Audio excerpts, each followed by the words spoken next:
Hindi nag-atubili ang ating kapulisan na tulungan ang isang ginang na inabutan ng mga anak sa isang bus na kanyang sinasakyan habang papunta ito sa bayan ng Calapan City, Oriental, Mindoro. Ayon sa impormasyon na nakalap ng mga otoridad, papunta sana umano ang isang ginang sa bayan ng Calapan nang naabutan itong mga anak sa loob ng bus. Hindi naman kalayuan ay may mga nagpatrulyang mga pulis sa Santa Isabel Conjunction na agad nagbigay ng kinakailangang medikal sa nasabing pasyente. Kinilalang mga pulis na rumisponde na sina Police Staff Sergeant Ryan Joseph Pahilan at Police Corporal Viola Marcial Alfante na parehong nakadistino sa Calapan City Police Station at CFO 3 Ray Joseph R. Orgas na nakadistino naman sa Bureau of Fire Protection ng Calapan City.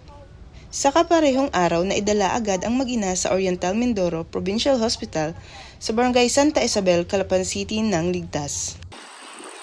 Mula dito sa Calapan City, Oriental Mindoro, ako ang inyong PNN correspondent, Patrolwoman Dara Falongme, alagad ng batas, tagataguyod ng balitang pulis.